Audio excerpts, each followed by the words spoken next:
Currently, there is a group of misogynistic activists campaigning for policies that will forcibly medicalize young women, coerce them into taking potentially dangerous hormone replacement therapies, and subject them to irreversible surgeries so that their bodies align with what ideologically motivated medical institutions call gender-affirming care.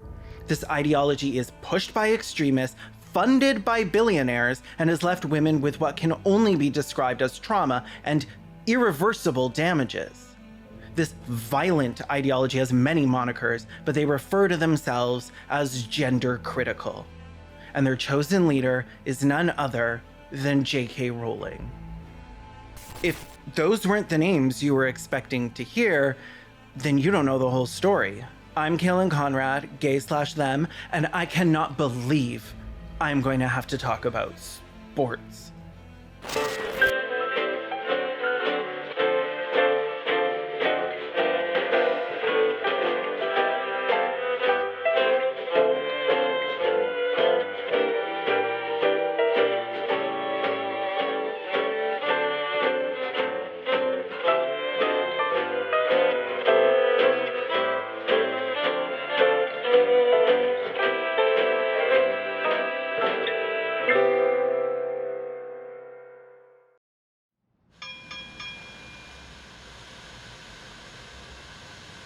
If you haven't heard by now that a real woman has been violently beaten through legalized domestic violence as an Olympic sport, congratulations on not being on Twitter.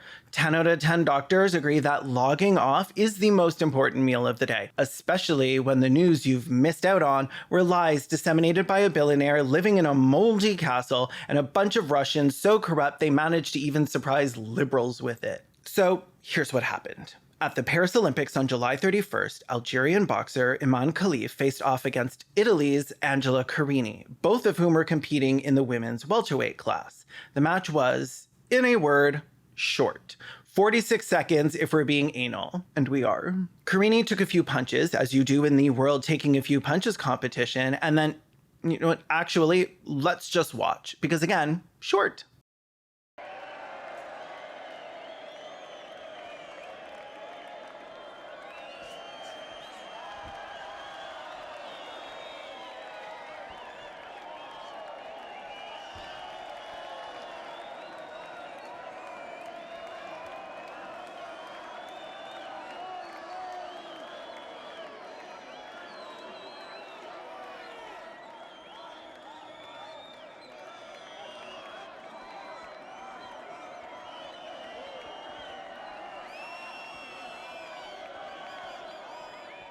Okay, so I asked my friend and MMA fighter Alana McLaughlin to break down for me why this fight went down the way it did. And she had this to say. In boxing, you keep your hands up in front of your face to protect it. You also keep your head in constant motion and off the center line, so you're harder to hit. What happened here is that Carini let her hands get too wide apart. So Khelif's fist is able to go right between Carini's guard and land square on Carini's nose because Carini kept her hands too wide. Just good, solid fundamentals from Khelif, and Carini let her guard get sloppy. After the match, Carini was visibly upset with her performance and loss. While athletes normally shake hands in a show of fair play, maturity, and sportsmanship, Carini did not. Directly after the match, Carini's behavior, which included crying, seemingly added fuel to a fire that had started, along with the narrative that this match was inherently unfair and uniquely dangerous for the sport. Later, Carini would step back from that, saying, "For me, it's not a defeat. For me, when you climb those ropes, you're already a warrior. You're already a winner. I didn't lose tonight. I only did my job as a fighter. I got in the ring and I fought. I didn't make it. I'm coming out with my head held high and with a broken heart. I'm a mature woman. The ring is my life. I've always been very instinctive, and when I feel something isn't right, it's not giving up. It's having the maturity to stop. It's having the maturity to say, okay, that's enough. I got in the ring and I said, I'm going to give it all I've got, regardless of the person in front of me who doesn't interest me at this moment. I had to give it my best, so with regard to all the controversies, I was never interested. I went in and I just wanted to win. It could have been the match of a lifetime, but I had to preserve my life as well in that moment. All this controversy makes me sad. I'm sorry for my opponent, too. If the IOC said she can fight, I respect that decision. Not shaking her hand wasn't something I intended to do. Actually, I want to apologize to her and everyone else. I was angry because my Olympics had gone up in smoke. I don't actually have anything against Khelif. Actually, if I were to meet her again, I would embrace her. Following the match, people with an axe to grind and a 6th grade understanding of human biology and sex had a lot to say about the winner, Imane Khelif. What will it take to end this insanity? A female boxer left with life-altering injuries? A female boxer killed? Pausing for a moment, I'll admit, Joanne Rowling actually almost made a valid point on Twitter. The violence of sport, especially sports that in and of themselves make a sport of violence, should be questioned. Many athletes are left with life-altering injuries. Athletes are killed. Here's Nathan Kalman-Lamb, host of the amazing podcast The End of Sport and the upcoming book The End of College Football, reading just for you from his 2018 book Game Misconduct, Injury, Fandom, and the Business of Sport. The sacrifice or potential sacrifice of the athlete's body is a significant element of the appeal of spectator sport, for it sets the stakes high enough to justify emotional and economic investment. Athletes must be willing to sacrifice their bodies in order to sustain the fiction of the imagined communities of sports fandom. By providing something for fans to invest meaning in, and a basis on which to form the communities they need to compensate for the dehumanizing effects of capitalism, athletes become part of the reproduction of the spectator's emotional capacity to serve as a worker. There is a tremendous cost to the athlete who performs this social reproductive labor. The body becomes so damaged that it is unlikely to ever fully recover its former capacities. The toll is also mental and emotional, for the loss of the physical capabilities that once served as the foundation for the athlete's identity is profoundly dispiriting.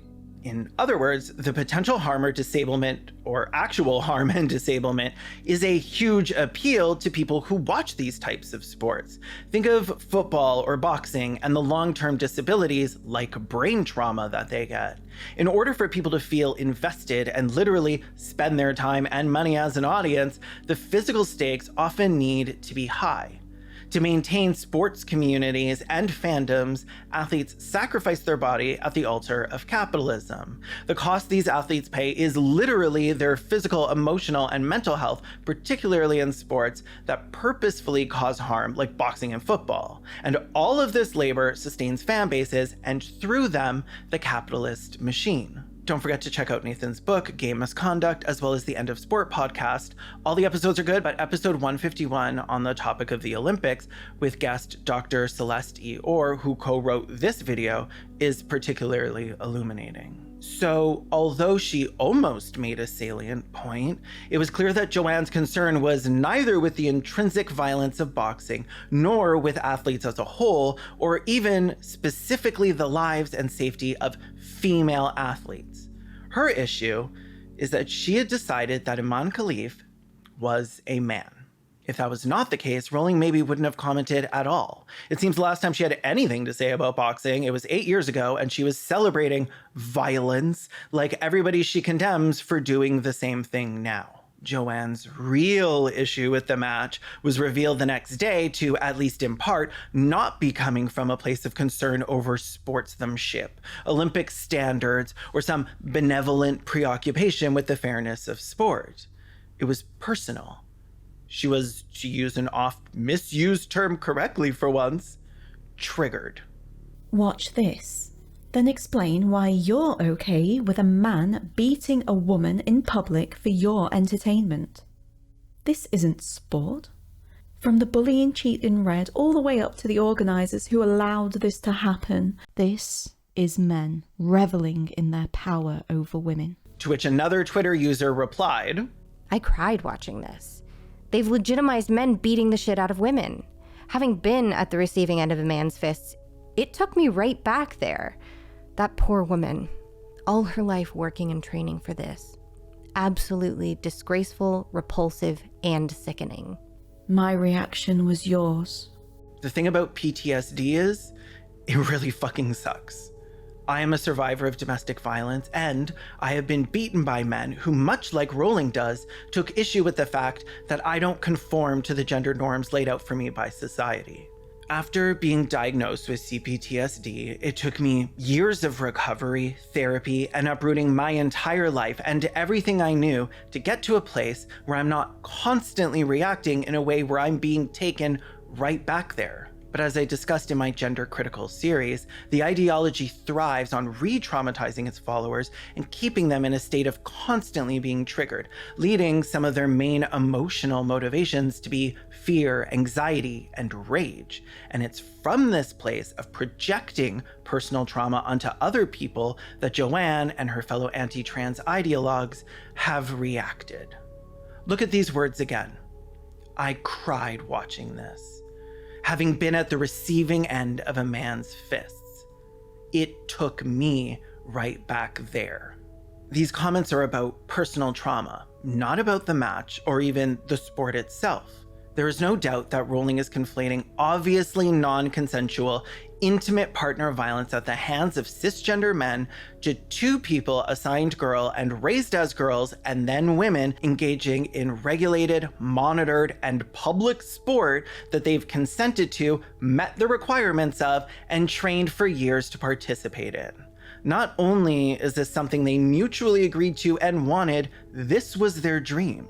How patronizing and infantilizing it is to decide that Carini was incapable of consent, too ignorant to know the Olympics policies, and incapable of choosing whether to get into the ring, and then using her as a stand-in, an empty shell for which to pour in your own trauma and pain. Carini was reduced to a placeholder for Joanne to superimpose herself on, to stand in front of a woman who fought her entire life to get here, who made it to the friggin' Olympics, and say, this female never stood a chance because of my personal experiences, is just self-absorbed misogyny. Along with Rowling, others began to spread rumors that Imane Khelif was not actually a female, but a male, or sometimes trans woman, who had cheated her way to the Olympics by pretending to be a real woman and beating a defenseless victim. Accompanying many of these tweets was an image of Carini crying after the match, tears coming down her white cheeks next to a muscular woman of color who had just beat her. We'll get into that in a bit. Donald Trump weighed in on a social media platform nobody has ever heard of, Truth Social, to say, I will keep men out of women's sports, while J.D. Vance, the vice presidential nominee, tweeted from inside his couch to say that the match was disgusting. This is where Kamala Harris's ideas about gender lead. To a grown man pummeling a woman in a boxing match. This is disgusting, and all of our leaders should condemn it. Fox News reported that Imane Khelif from Algeria, Khelif, a biological male identifying as a trans woman, was already surrounded in controversy after the IOC allowed her to fight against biological females in this year's Olympics. Jordan Peterson, a man so vile on Twitter that he was court mandated to go to Stop Being Vile on Twitter school, said, There is a reason that the wolf preying on Little Red Riding Hood wore a dress. That's so true. And the reason is he was in her grandmother's clothes, Jordy. If Nana was a clown, he would have been laying there in something a clown would wear. Logan Paul tweeted, This is the purest form of evil unfolding right before your eyes. A man was allowed to beat up a woman on a global stage, crushing her life's dream while fighting for her deceased father. This delusion must end. Which, by the way, he'd eventually retract with a tweet that started with, Oopsies! I might be guilty of spreading this information along with the entirety of this ad. Oopsies! Okay, girly pops, I'm gonna start transvestigating you, queen. Gender critical anti-trans groups spoke up as well, posting what I can only describe as revolting cringe. The account for the group Women Are Speaking tweeted, Are the Olympics blind? That is clearly a man. Why are you allowing this to happen? Females boxing males. Look at the size of him compared. Hashtag Angela Carini, hashtag Save Women's Sports, hashtag Paris 2024, hashtag Keep Women's Sports Female. And accompanying that tweet was this image, a woman with her face bruised with the words, 2024, the year male violence against women became an Olympic sport. And with these posts, the online right-wing fascist industrial complex kicked into high gear. They had their narrative. This is domestic violence. Riley Gaines, Fox Nation podcaster, Trump rally speaker, and flop athlete took to Twitter to say it outright. It used to be called domestic violence when a man would punch a woman in the face with the intent of knocking her unconscious. Now we call these same men Olympic champions and award them with a shiny gold medal. And then the hordes of anonymous accounts joined in. I am not sure how I feel about this new Olympics category of domestic violence. These win gold in Olympic first domestic violence competition, only breaking dance competition where Asian people acting ghetto was more popular this year. Way to go, Olympic Committee. The woke Paris Olympics was the most ridiculous and political Olympics ever. The Olympic Committee literally made domestic violence an Olympic sport. Imagine what insanity they have prepared for us for Los Angeles 2028. Following this train of thought to its logical conclusion, domestic violence is simply when men hit women, regardless of any circumstances around it, which means it's only possible in male-female pairings.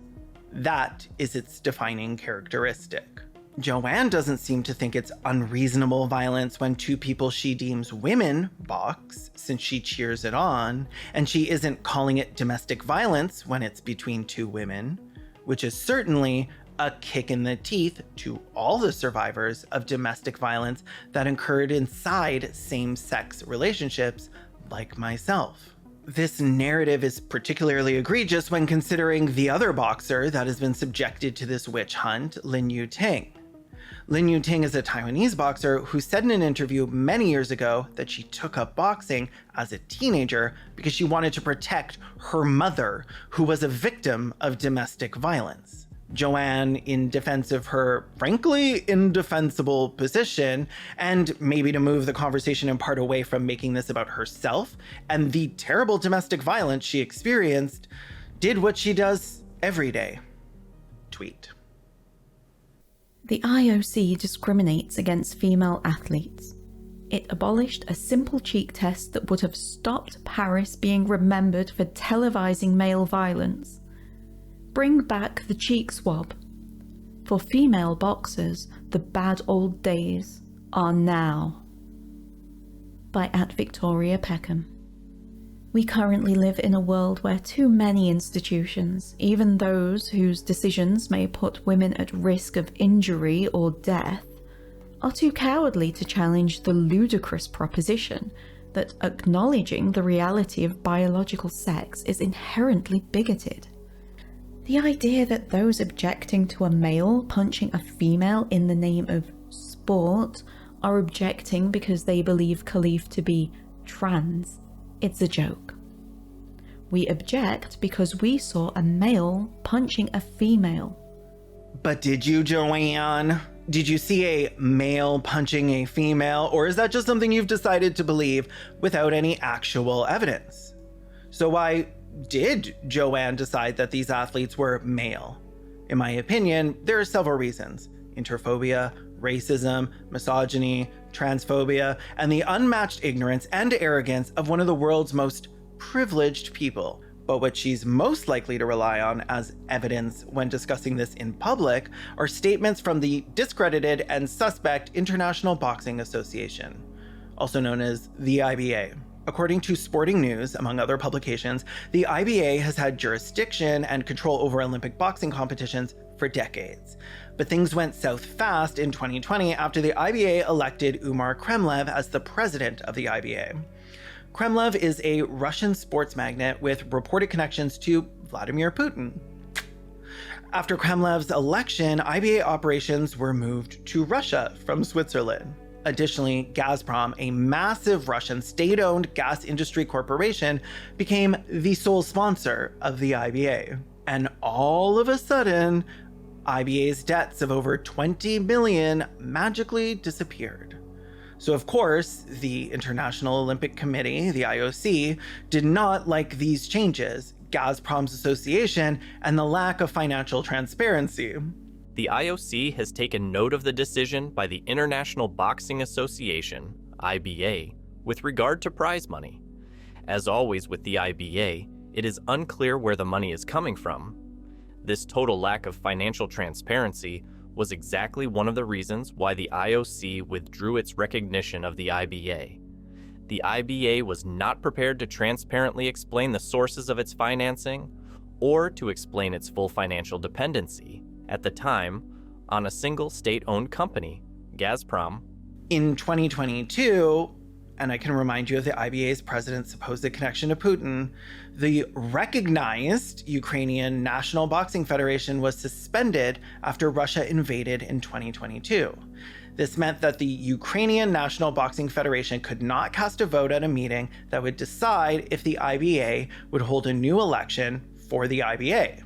Moreover, Ukrainian boxers were not allowed to compete as Ukrainians, and no Ukrainian signifiers could be present. Specifically, Ukrainian junior boxing team were told that they must compete under the IBA flag at the European Championships in Italy. Several bouts were decided by walkover after Ukrainian boxers refused to enter the ring, with others withdrawing in solidarity. IOC stated this of the incident: "The fact that the Ukrainian junior boxing team is not allowed to participate in the European Championship in Italy if they compete using national identifiers such as the national flag, anthem, and any symbols of Ukraine adds to the many concerns expressed before." All of this was public, and the disintegration of IOC's relationship with the IBA was widely known. So the IOC took over boxing at the Tokyo 2020 Olympics, officially removed the IBA as the boxing governing body for the Olympics, and the IOC was the governing body for the Paris 2024 Olympics. For the next Summer Olympics, Los Angeles 2028, the IOC is looking for a less sketchy independent organization to govern boxing. Suffice it to say, the IBA is mad at the IOC for allowing these two athletes to compete, saying that they did not pass their sex testing. But the IBA themselves had said they had passed. That is, until Imane Khelif was disqualified from the International Boxing Association's World Championships 3 days after she won an early round bout with Azalia Ameneva, a previously unbeaten Russian prospect. The disqualification meant the Russian boxer Ameneva's official record was perfect again.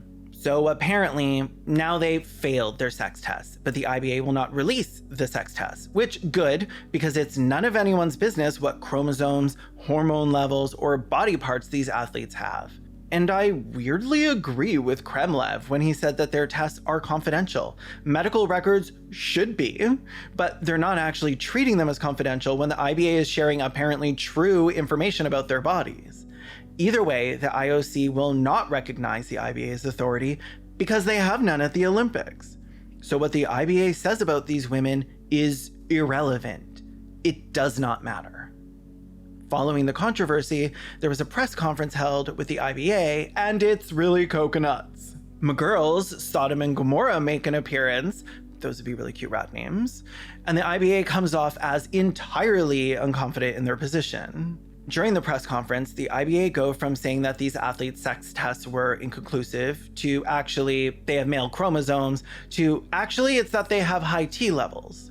Chris Roberts, the IBA CEO, claims Imane and Lin were first tested at the 2022 World Championships in Istanbul, and the results were inconclusive. Then the results suddenly became ineligible based on chromosome tests. But then Kremlev suggested the tests were actually to determine testosterone levels.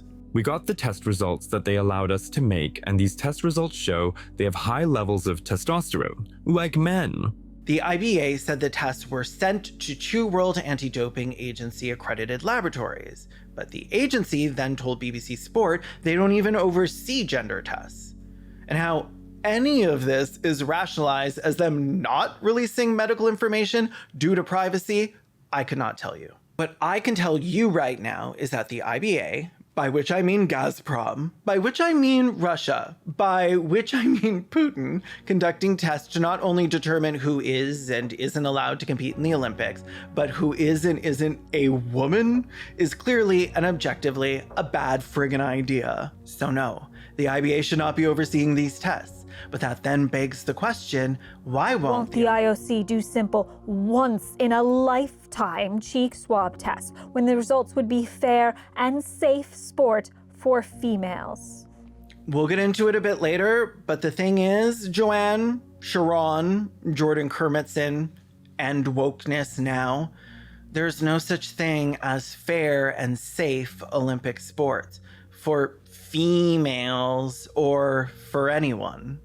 And certainly not by employing what these people think is a simple cheek swab, which starts with a cheek swab and sometimes ends in non-consensual mutilation, lifelong unwanted and unwarranted medicalization, and the decimation of these women's hopes and aspirations.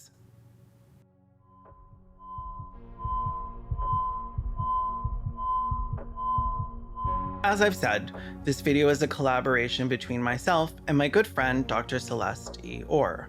Celeste is an assistant professor of sociology and the Wendy J. Robbins Professor in Gender and Women's Studies at the University of New Brunswick. That's in Canada. They're also a research associate in the Institute of Feminist and Gender Studies at the University of Ottawa, also in Canada. Their research, broadly speaking, concerns intersex, queer, and disability studies. In their book, Cripping Intersex, Celeste discusses the history and harms of sports sex testing at great length.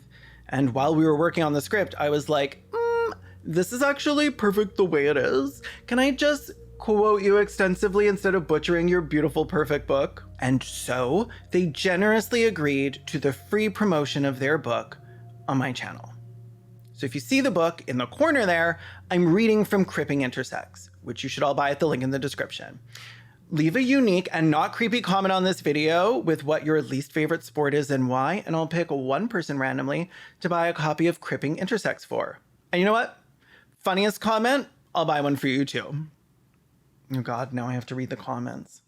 I'm sure they'll all be totally normal comments from reasonable people. In order to understand the danger and intrinsic harms of sports sex testing, you need to understand its history. We need to go back. During the 1920s, the first decade of the interwar period, women were entering the traditionally male domain of sport like never before due to the belief that real or hegemonic femininity and athleticism were paradoxical. Given that a real woman could not possibly excel in sport, many women athletes' sex and gender were called into question. When a woman athlete was deemed too masculine, muscular, or athletically inclined, the International Association of Athletics Federations, the IAAF, and the International Olympic Committee, IOC, required a physical examination to confirm her sex, and therefore her gender and ability to compete fairly. And of course, being that it was men conducting these examinations of women, they had to do it in the most dehumanizing ways possible. In 1966, all women athletes, not just suspect athletes, were subjected to humiliating physical examinations that consisted of nude parades. In the name of protecting women from male impersonators, who, it is implied, are innately physical superior to women, and therefore will inevitably win, women athletes were required to parade nude in front of a panel of doctors. And so, in the name of fairness and protecting women from competing against men, women were humiliated and publicly degraded. This protectionist discourse served to justify the invasion of women's privacy and body minds with impunity. The institutionalization of sex testing was not established to reflect innate physical capacities and differences between men and women, but rather to preserve images of male superiority. As illustrated by countless scholars for decades, the belief that women are innately inferior at sport and must be protected from competing against men, trans women who are presumed to be men by sport organizations, and masculinized intersex women has led to decades of literal, discursive, and symbolic violence against women athletes, including the underfunding of women's sport, markedly less women's sport coverage, sexist and objectifying sport commentary, queerphobic and interphobic sport commentary, inequitable gendered pay, and, of course, sex testing. 1 year after the Olympics instituted nude parades, they discontinued them in favor of individual exams, but of course, these were only done on or to women. There was no fear a woman could ever enter men's sport and win, because of course to them, women are weak little suck babies and men are sexy natural athletes with firm bodies and veiny arms. I'm paraphrasing. After women athletes spoke out about how humiliating and intrusive these examinations were, the tests were changed again in 1968.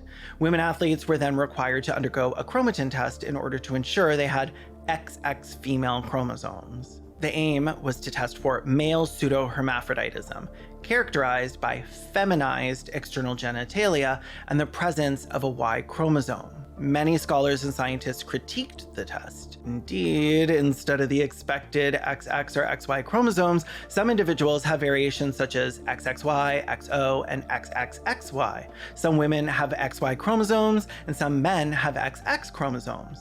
Ultimately, mounting evidence suggested that sex cannot be reduced to chromosomes, and that sex is not definitely or objectively definable or dyadic. The IAAF stopped sex testing women athletes with chromatin tests in 1991. In 2000, the IOC followed suit. Although in mainstream culture, the myth persists that sex chromosomes are dyadic, i.e. XX and XY, and that they reveal one's true sex. This myth has been debunked for decades. After all the concern that chromosomes are the main culprit of or barometer of athleticism, testosterone levels suddenly became, and still are, the focus. Even though everyone seemed to be mostly concerned with Khelif's supposed XY chromosomes, underlying the concern with her chromosomes is the belief that XY chromosomes inevitably result in one having high T levels. So, in the early 2000s, T became the focus, and supposedly manly women athletes like Caster Semenya would be tested. However, the presence of a Y chromosome does not inevitably mean that one will have naturally elevated testosterone levels. Some people with XX chromosomes can have naturally elevated T levels. Some people with XY can have a natural insensitivity to the testosterone in their bodies, meaning that they may have high T levels, but their bodies simply do not respond to it. They are insensitive to it. Over the years, the T levels deemed appropriate by sport governing bodies like the IAAF have fluctuated dramatically, doubling or being reduced in kind, indicating not only the arbitrary nature of what is an acceptable amount of testosterone, but also this fluctuation indicates the ways women athletes are subjected to shifting goalposts of femininity, often decided by ideology and not biology. Yet the IAAF remained invested in the idea that to be a real woman, one must have certain biological formations, even if people's biologies do not and cannot reflect the cultural ideology of real woman or compulsory dyadism, aka the sex binary. When testosterone became the focus, sport governing bodies sought to expose women athletes with high levels of testosterone due to intersex traits that led to hyperandrogenism, a biological variation that is characterized by naturally high levels of androgens. Androgen's a really pretty name. However, not all women athletes' testosterone levels were or are tested. Rather, Emily J. Cooper explains in the Journal of Gender, Race, and Justice that IOC and IAAF retained the right to examine female athletes that raise suspicion. As explained in the IAAF's regulations, the IAAF medical manager may initiate a confidential investigation of any female athlete if he has reasonable grounds for believing that a case of hyperandrogenism may exist. The reasonable grounds were overwhelmingly applied to women who appeared too muscular, manly, athletically inclined, and racialized. When you look at the women targeted in the media today by people like Joanne, you'd be lying if you claimed you didn't notice a trend. In my series, Gender Critical, where I report on the year I spent undercover in their private Facebook groups, I extensively discuss the intensely racist and colonial roots of gender-critical ideology. To put it mildly, gender-critical anti-trans activists routinely question, transvestigate, the sex of women of color, particularly athletes. In White Tears, Brown Scars, Ruby Hamad explains that womanhood in settler colonial societies has always been gatekept from women of color. From the beginnings of settler colonial societies, race was gendered and gender was raced. Only white men were man, and only white women were woman. For hundreds of years, excluding women of color from womanhood has been key to maintaining this racial hierarchy, and white women have been both privileged and subordinated by it. It seems clear to me that this is why it is women of color who remain most marginalized and most at risk of violence and discrimination. Why are women of color targeted? Or why are they easily targeted? Speaking specifically of Black women, hence you can keep Semenya in mind here, feminist sociologist and critical race studies scholar Patricia Hill Collins explains that Black women, by definition, cannot achieve the idealized feminine ideal because the fact of Blackness excludes them. Idealized or hegemonic femininity is white. Embodying hegemonic femininity is not merely about not looking or acting masculine, but also about looking, being, or passing as white. Because Black women, and women of color in general, do not and cannot achieve idealized femininity or be read as real women, they become suspect or not understood or recognized as women at all. Given these ideologies, Semenya's Blackness already renders her not quite a woman or a suspect woman. Moreover, her manly, muscular physicality and athletic abilities, supposed unfeminine gender presentation, and lesbian sexuality render her double, triple, and quadruple suspect. There is a long Western colonial, imperial, and scientific history of labeling African women's genitals ambiguous, primitive, and abnormal. Starting in the 17th century, sometimes citing Western European male colonizers' traveling texts and tales of discovery, European, American, and South African medical texts maintained that malformed or ambiguous genitalia were particularly common among women of African descent. It is equally common and heartbreaking that to this day, gender-critical people and many white feminists still perpetuate and reinforce this narrative, all in the name of women's rights. But only the women they believe deserve to be seen as women, let alone as people. It's racist, and it's dehumanizing, and it's clear from the way these people depict these athletes that dehumanization is actually putting it pretty frickin' lightly. Take, for example, the post that Hungarian boxer Ana Lucha Hamori uploaded to her Instagram before and after she was due to fight Imane Khelif.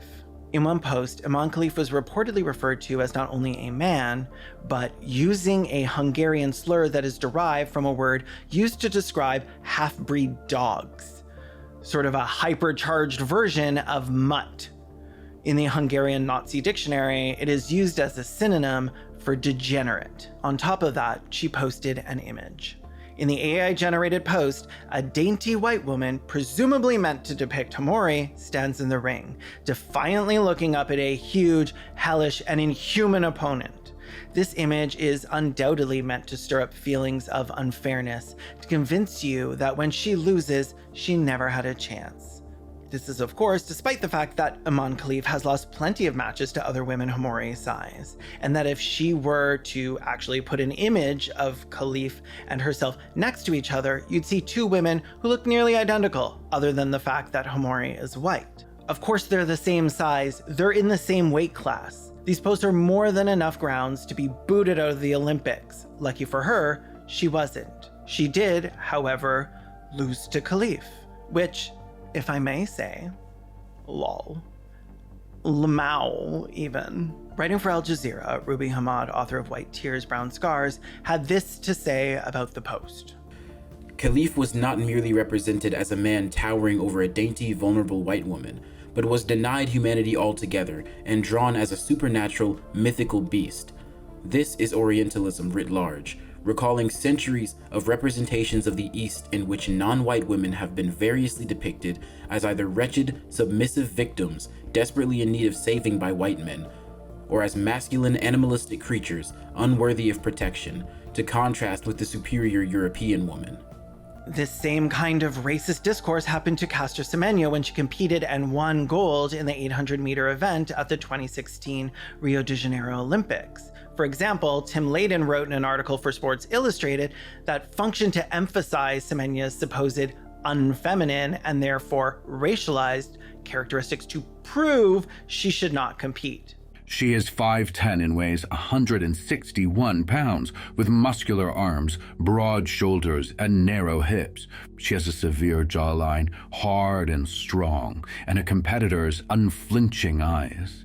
Layden implies that these characteristics are antithetical to femininity and women athletes. Apparently, according to Layden, an elite track athlete who is a woman should not have the essential qualities, muscular, fit, strong, hard, and a competitive disposition that enable her to perform at elite levels. And this isn't just about sexism, but clearly also racism, as women of color through the centuries have been denied access to the category of woman, as I've discussed. And so, if there were only two sexes, male and female, and that information alone determined your proficiency in sport, and you could easily assign one of those two sexes through a cheek swab, maybe that tweet from Sharon Davies would be less egregiously ignorant. However, as is incredibly clear to people who study sex and sport, a cheek swab itself may be simple, but everything that happens after is anything but. To call it a violation of privacy to broadcast results of medical tests to the world is definitely putting it mildly.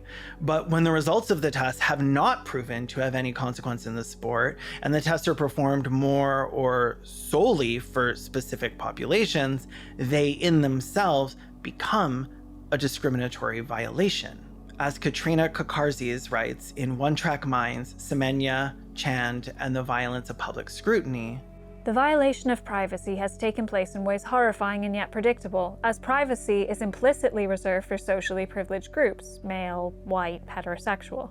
Living outside these interlocking privileges means inhabiting a body that is always, to some extent, treated as public and open to scrutiny, probing, and coercion in ways invisible to the institutions and individuals doing the looking.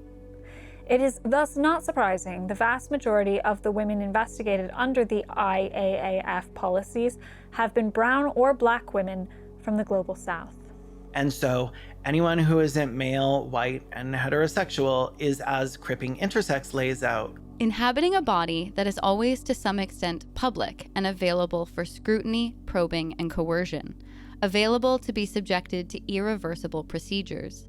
As a result, unfortunately to no surprise, specific women athletes' privacy was consistently violated.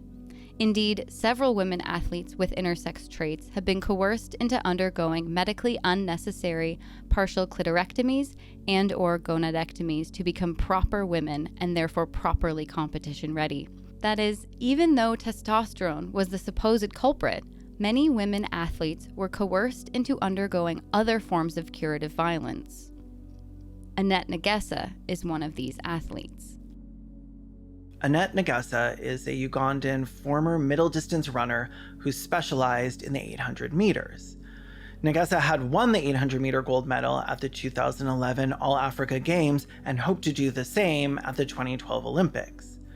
But she was told that if she wanted to not only compete, but save herself from being banned from the sport, she would have to be subjected to a medical procedure. Negesa asserts that the doctors responsible for the procedure that she was made to endure were both coercive and misled her as to what the procedure really entailed. They told me it was kind of an injection. They were pulling out my testosterone. But that's not what they did. When I woke up in the morning, I had wounds. Negesa was subjected to a gonadectomy without knowing what the lifelong consequences would be. Negesa is now forced to take hormone replacement therapy, if she can access it, for the rest of her life, because when one's gonads are removed, not only is one's potential ability to biologically reproduce removed, one must also take HRT for the rest of their life because they no longer have gonads producing those hormones. And nobody but Negesa has to deal with any of the potentially disabling long-term consequences, such as increased risk of developing certain types of cancer. Linda K. Weiss and colleagues report a pronounced increased risk of breast or chest cancer in people who are on HRT, and explain that this risk decreases once HRT use is stopped. Many intersex individuals, however, do not have the choice to discontinue HRT because non-consensual gonadectomies have literally removed that choice. This is not to say people should not or never take HRT. The key is informed consent. We know HRT is and can be life-saving for trans, non-binary, genderqueer, and even some intersex people. Again, the key is informed consent to the risks associated, as it is with every medication or medical procedure. It is clear that there has been no fairness or justice for Negessa. This is the end result of the system that gender-critical people like Joanne are pushing for. And Negessa is not the only victim of this. An anonymous athlete has maintained that doctors said she had no other option than undergoing the surgery. I had no choice. I have often thought of killing myself. They stole my life, my existence. Just like that, they took away my dream. I wish that I had died in the surgeon's hands at that time, because she would then have been held accountable and punished. The athlete is now said to be suffering from bone loss due to years of hormone deficiency and depression, and remains anonymous out of fear for her safety. One of the most dystopian aspects of these surgeries that were either non-consensual or misrepresented is that they refer to them as gender-affirming care. Katrina Karkazis again says, "Too many in the global north have not appreciated the ramifications of being investigated and scrutinized for the livelihood of the individuals in question, their relationships, their freedom of movement and their safety. The resulting stigma can lead to social ostracization, threatening career loss and decreased wages, the ability to marry, and one's deeply felt sense of self." I do not believe that anyone could argue that all of this is not only justified, not only ethical, but fair. Without a doubt, these procedures did not cure these women of anything or make them properly competition ready. These interventions effectively removed them from competition and gratuitously harmed, traumatized, and disabled them. In addition to possibly being subjected to curative violence, many athletes have seen their identities, athletic achievements, and careers publicly challenged and disparaged. Their lives and dreams have been dashed.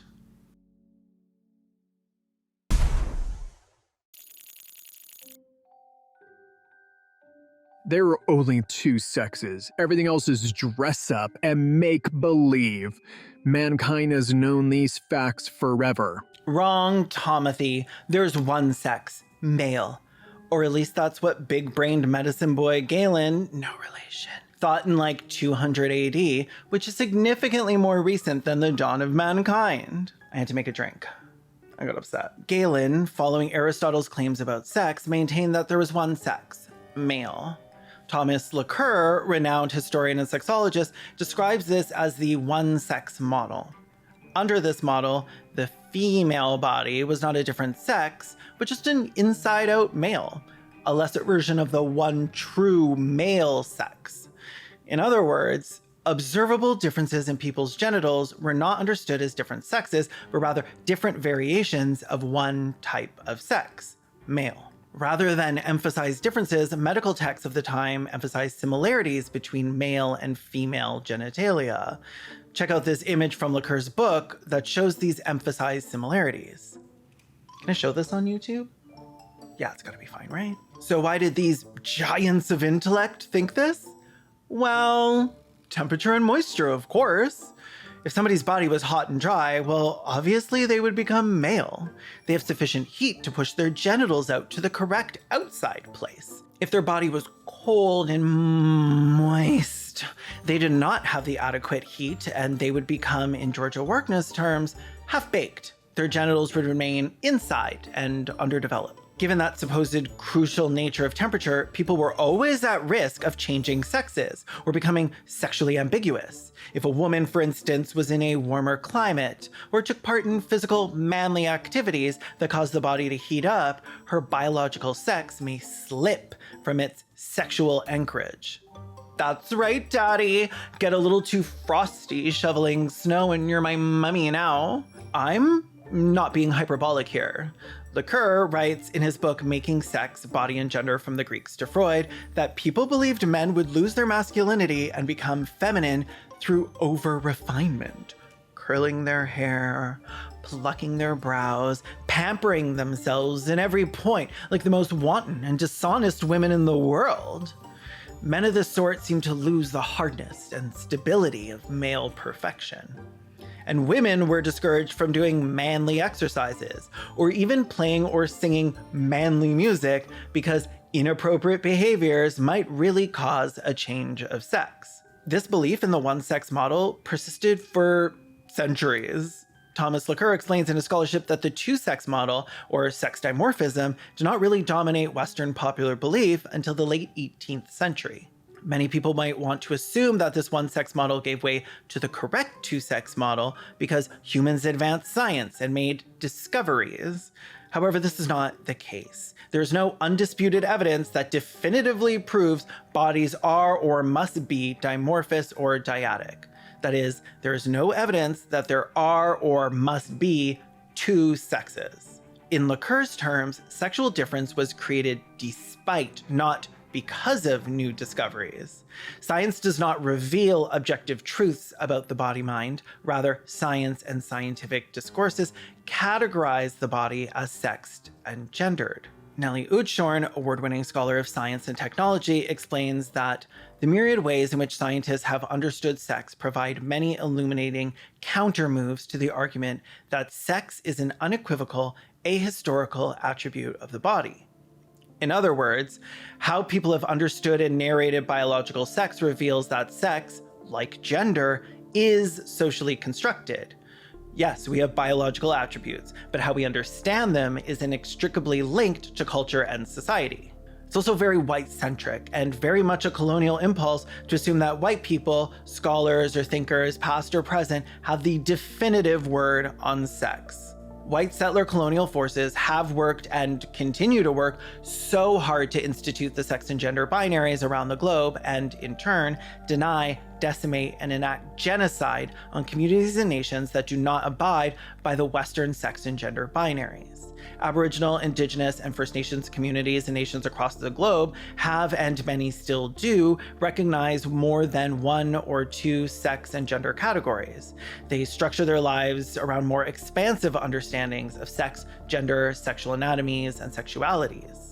Scholars like Sandy O'Sullivan, Kim Tallbear, Peyoshini Mitra, and many others illustrate that the male-female sex binary is a sacrosanct Western idea that has been integral to imperial, colonial, and white supremacist projects. Western ideas of sex and gender have been a tool of colonial power and control. Zine Megubane, historical sociologist and Africanist, outlines in her scholarship that there is a long Western colonial and racist scientific history of labeling African women's genitals ambiguous and malconformed. This understanding of African women placed them lower on the evolutionary scale and justified myriad forms of literal, discursive, and dehumanizing violence. Peyoshini Mitra, scholar and athletes' rights activist, explains that the binary sex model was not as integral to the cultures of traditional Indian societies. Various cultures in India recognized and still recognize a third sex or gender. In North America, two-spirit people also traditionally held and hold power in indigenous nations and communities. However, Kim Tallbear, celebrated decolonial and Native studies scholar, outlined that centuries of white settler and Christian-centric colonialization has sought to institute the sex and gender binaries and violently erase expansive ways of being and expansive understandings of sexual behavior, sex, and gender. All of these ways of socially constructing gender and sex were crucial to racist colonial imperial forces so that they could frame these communities and people as innately pathological, uncivilized, and in turn, violently institute sex and gender binaries, as well as other oppressive Western systems. Male, female, and disordered sex are not essential characteristics or essences, and there are no stable or objective positions from which to make assertions about biology, sex, gender, or sexuality. As Suzanne J. Kessler explains in Lessons from the Intersex, how hard one looks at genitals and what one sees, or does not see, is not constrained by the optic nerve, but by ideology. Rather than comprising innate attributes, sex is culturally, discursively, and literally constructed and reconstructed and performed. Intersex studies scholars use these types of theories to illustrate how and why dominant discourses, practices, and institutions administer or prescribe sex in order to uphold the epistemological myth of sex, sexuality, and gender dimorphism. So yes, sex is socially constructed. But even faced with this, those who seek to uphold the myth of dyadic sex will say that there are two male traits, the Y chromosome and high testosterone, that provide an athlete with a proven, demonstrable advantage against someone with female traits. But that's not true either. Our conceptualization of sex hormones is itself flawed. It is important to acknowledge that sex hormones were not really discovered. They were invented. Pre-existing ideas about masculinity and femininity caused scientists to look for, create tests for, classify, and perceive steroid hormones in a way that fit them into a dualistic system of sex. Socio-political ideologies about gender led scientists and doctors to label testosterone as male and estrogen as female. This labeling re-stabilized presupposed essential differences in male and female bodies. With this in mind, sex is, in some important sense, an effect of gender. Gender precedes sex. The idea that sex is a social construction does not deny the materiality of people's morphologies. It does not deny that we all have hormones, chromosomes, and anatomical formations that interact, shape, and affect us and our relationships with our body minds, identities, and the world. Rather, Anne Fausto Sterling explains, quoting Judith Butler, the idea that gender precedes sex reminds us that every time we return to the body as something that exists prior to socialization, prior to discourse about male and female, Butler writes, we discover that matter is fully sedimented with discourses on sex and sexuality that prefigure and constrain the uses to which that term can be put. What this quote is basically saying is that how we understand sex is mediated by how we understand gender. That's why we see so many people gendering body parts or biology, as in saying things like female or male biology or lady parts. Gender is often a shorthand for sex. We cannot understand sex outside of culture and language. There is nothing objective in how we understand sex or any parts of the body. The discovery of sex chromosomes also undermined the idea of sex dimorphism. People learned that there are more than two chromosome formations. In addition to XX and XY, Myra J. Hurd explains, there are many variations of sex chromosomes. XXY, XXXY, XXXXY, XXYY, XXXYY, to name only a few. The only thing that does not exist is a pure Y or YY person. And yet, as a culture, the West has perpetuated the myth that there are only two types and women only have XX and men only have XY. But we've known for so long that is not the case. We also didn't need to gender chromosomes or steroid hormones because we literally all have them, and we have more than testosterone and estrogen as steroid hormones. But we only seem to gender just those two and tie them to chromosomes and call them sex hormones. Fun fact, in 2001, we learned that the X chromosome carries sperm genes. Unexpected, counterintuitive, intellectually surprising. These were among the exclamations of researchers upon the 2001 discovery that the human X chromosome carries a large collection of male sperm genes. Although both males and females possess an X chromosome, the X is frequently typed as the female chromosome, and researchers assume it carries the genes for femaleness. This essay traces the origins of this long-standing and infrequently questioned association of the X with femaleness and examines the influence of this assumption on historical and contemporary genetic theories of sex and gender difference. Think of how many sperm genes are in two X's, Joanne. Most people do not know their chromosomes or hormone levels and just assume they know. I personally love to take a look under my hood, poke around just for shits and gigs, but haven't. But people have found out that they have unexpected chromosomal formations via sport sex testing and have been shamed and pushed out of sport. This is what is considered fair to some people, training your whole life, making it to the Olympics, and then being disqualified because someone arbitrarily decided that your supposed athletic advantages are more advantageous than other athletes' proven ones. Especially when people like Joanne attempt to simplify the science until it is unrecognizable. This taken for granted belief about testosterone and its link to athleticism is not based on science. Testosterone is not the master molecule of athleticism. One glaring clue Jordan Young and Carcasses verify is that women whose tissues do not respond to testosterone at all are actually overrepresented among elite athletes. As counterintuitive as it might seem, there is no evidence that successful athletes have higher testosterone levels than less successful ones. Some women athletes, those with the intersex variation partial androgen insensitivity syndrome or complete androgen insensitivity syndrome, have very high levels of testosterone, but are partially or completely insensitive to testosterone, and nevertheless prove to be competitive athletes. In addition, high levels of testosterone could indicate that one's body is not effective at using the testosterone, so the body produces more to compensate. Some say that there is evidence that testosterone provides a demonstrable advantage because if an athlete's testosterone levels are lowered, she may not perform as well, but correlation does not equal causation. A woman might perform better with her natural level and perform more poorly if her T levels are artificially lowered, but that isn't grounds for concluding that T levels are responsible for performance differences between women athletes. Among other possibilities, the drop in performance might be attributable to the many side effects and physiological changes that go along with dramatically lowering T.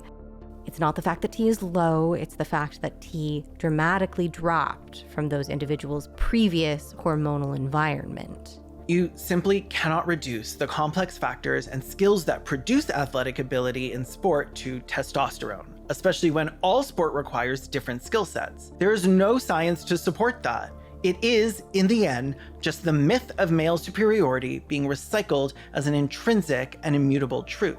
And even the staunchest gender-critical, anti-trans, two-sex, no pronouns, free speech warriors know that they don't actually believe their own arguments fully. They know that there are always exceptions, always holes in their worldviews. So it was mind-boggling watching the hoops they were throwing themselves through to maintain all the rhetoric about what a woman is. By the end of the week, many of them were left forced to admit that people who menstruate and pregnant people are reasonable medical terms, because sure, maybe some females who are really males could do both. I'm not gonna belabor the point like this is some sort of Caelan Conrad video, but I will leave you with this post that summarizes their talking points beautifully. It's really simple. If you're born with a vagina and you naturally have elevated testosterone levels, you're a man. If you have a vagina and you take testosterone, you're a woman. But also, if you have a vagina, you'll never be a man. But also, if you have higher testosterone, then you were never a woman. Woman never, yes man, a vagina testosterone, no was elevated, vagina man.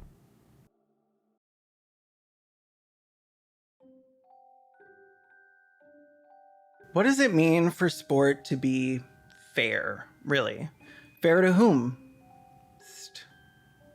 Many would say that fairness means that with all things considered, everyone competing has the same opportunity at achieving success. But what gets considered, as the standard for what counts as all things, is entirely dependent on the sport, the league, the level it's being played at, and the whims of the governing body that decides these considerations. And sometimes, what gas companies might think. The people claiming that Khelif competing in women's boxing is unfair would argue that it is unfair that she competes because of her biological advantage. And they argue this because they believe she is XY and therefore a man, which is what gives her an unfair biological advantage. But even if that were true, it's quite evident that sport does and has always rewarded those with biological advantages. In fact, sometimes it seems as if the purpose of some sports is just to glorify those advantages more so than any attainable or developable skill. It's only when those assumed advantages challenge the dominant narratives in society that criticism arises. In Policing the Boundaries of Sex, a critical examination of gender verification and the Caster Semenya controversy, Cheryl Cookie and Sherry L. Dworkin explain that sport as a level playing field is neither an organizational reality nor a possibility, given the historical and contemporary social, economic, and cultural arrangements of sport. There is no concern with fairness when certain athletes in wealthier countries, neighborhoods, or families have, or have had their entire lives, greater access to expensive training, technology, nourishing food, equipment, and healthcare. Likewise, sport is never a level playing field because committees do not and cannot police all the myriad physical advantages that are not available to, nor attainable by, all athletes. those physical advantages they're speaking of are clear to pretty much anyone who has watched a professional basketball game, which excludes me unless you include the Tree Hill Ravens on the CW show One Tree Hill. And these physical advantages are not only apparent, but often celebrated. As Celeste writes in Cripping Intersex, such physical advantages include extreme tallness, as with retired professional basketball player Kenny George Jr., and increased hemoglobin levels and oxygen capacity, as with decorated Olympic cross-country skier Eero Mantoranta. There is no concern with fairness when it comes to these sorts of advantages or disorders. Concern spikes when assumed advantages come from one's disordered or disabled sex.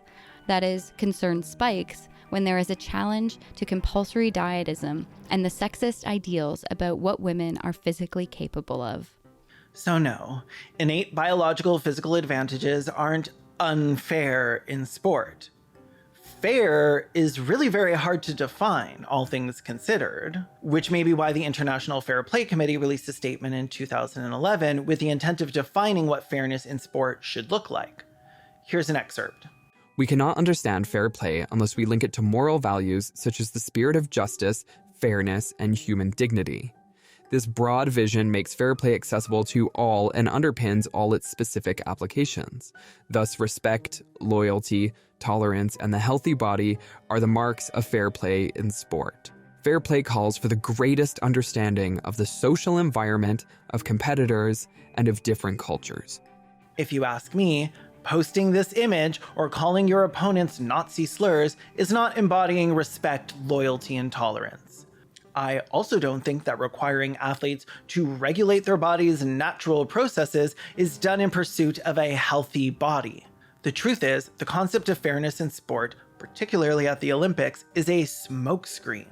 It necessarily requires that you believe that when deciding on what is fair, you accept as a foundational belief that patriarchy, capitalism, white supremacy, and colonialism are not only fair, but dictate fairness.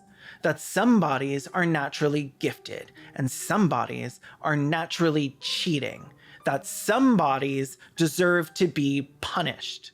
As Celeste makes clear in Cripping Intersex, this disquiet is evident when one considers the fact that Caster Semenya's assumed intersex advantage is punished, whereas former elite competitive swimmer Michael Phelps's indisputable advantages of a long wingspan, double-jointed ankles and elbows, and low levels of lactic acid production are celebrated.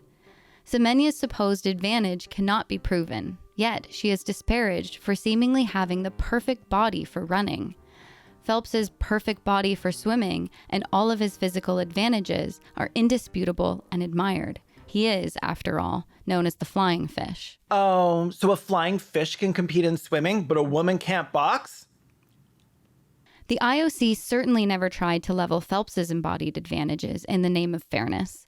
The fact that sport governing institutions and viewers of sport appear to be invested in fair play only when it comes to supposed disordered or disabled sex suggests that the discourse of fair play functions primarily as a guise for exclusionary and discriminatory policies. With all factors considered, it is clear that it is not fairness these people uphold and hold sacrosanct. It is not the protection of women that they advocate for. White tears are the cover for their concern, but they are not the cause. As Ruby Hamad said in her Al Jazeera piece, despite its centuries-long and ongoing dominance, the West continues to project an image of itself as a kind of underdog, a lone island of morality, purity, and civilization under a constant threat from barbaric Oriental hordes. Even as Western powers unite in an iron-fisted resolve to pummel Gaza into debris and dust, as tens of thousands of civilians are killed, and as tired, traumatized Palestinian men dig what's left of their families and communities out of the rubble with their bare hands, a sizable chunk of the West has chosen this moment in time to illustrate itself as a fair maiden unfairly set upon by a demonic Arab man. I'll leave you with a particularly ironic quote by Joanne herself, which describes her own behavior to a T.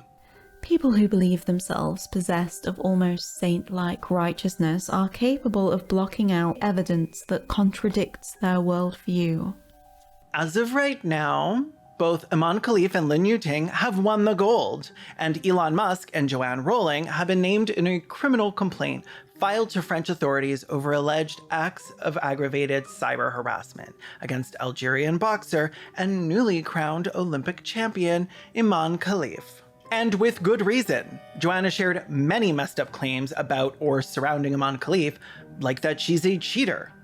But that's just not true. The Olympics sets out rules for sport, and Imane has followed them, and won. Cheating is when you don't follow the rules. Another claim has been that the IOC discriminates against women, which, yeah, true.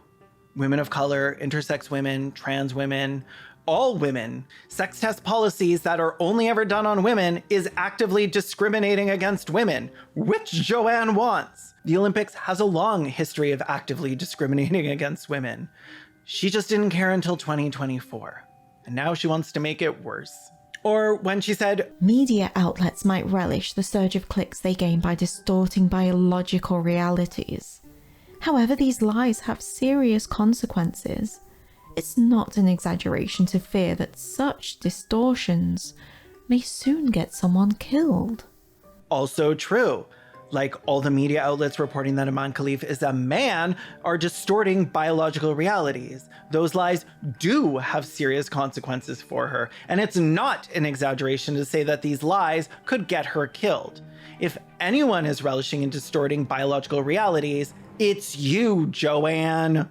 In Algeria, if they actually believed that Imane Khelif was trans, it could get very dangerous for her. And the only funny tweet that Joanne has had this entire time was this. And for the record, bombarding me with pictures of athletic women to teach me that women don't all look like Barbie is like spamming me with pics of differently shaped potatoes to prove rocks are edible. I can still see the difference, and you look frankly bonkers. I'll tell you what's frankly boxers. You thinking a Y chromosome makes someone a man, and you can tell if someone has a Y chromosome by looking at them. By the way, Jojo, salt is a rock, and it's edible, you fucking potato. You look bonkers. Your friends are Nazis. Shut the fuck up, you racist troll. Anyway, since then, all's been quiet on the Western front because, as of writing this, for what I believe is the first time in years, Joanne Kremlin Rowling has not tweeted for 7 days. Apparently, sometimes they do wished.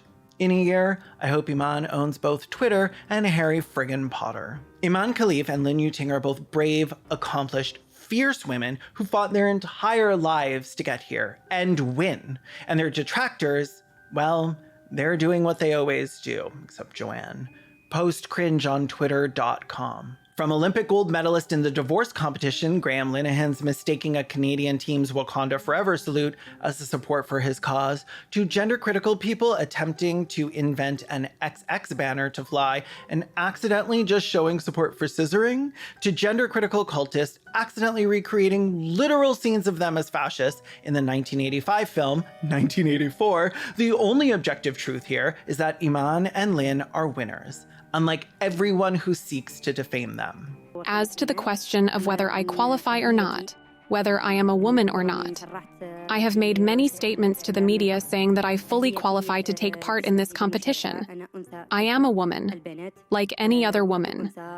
I was born a woman. I have lived as a woman. I compete as a woman.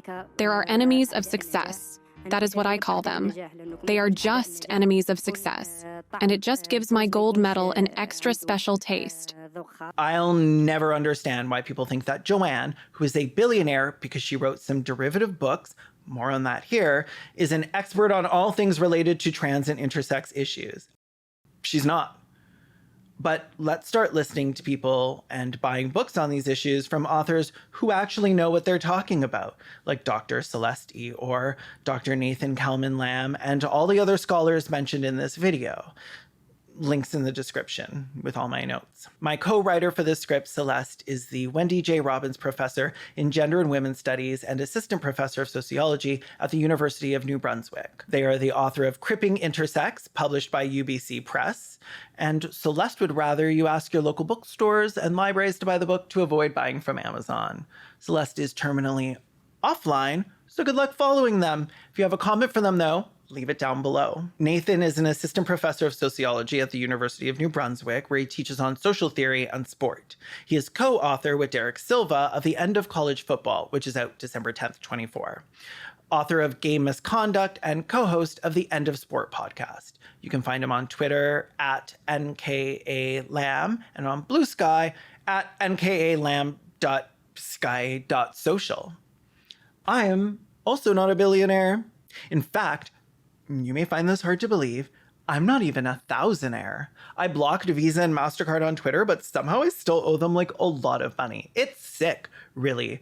Harassment even. Which is why it would mean the world to me if you give this video a like, comment, and share after you subscribe and join my Patreon for these videos ad and sponsor free, as well as exclusive access to videos and benefits like watch parties for things I'm gonna do react videos to, and getting your name in the credits. I would love to get to a point where my Patreon is at a place where I don't have to take sponsors on videos like this one. I also have a second channel, Respect the Dead, the channel where we don't. It's a video podcast where you pick a usually terrible person from history and vent about them in a way that will make you realize that bullying is sometimes fine if you're only bullying bones. We even have a special, still kind of alive episode on the death of J.K. Rowling's legacy. So if you're interested in a comedic retelling of her ridiculous and horrific descent into transphobia, check it out. Link will be in the description. Love you, bye!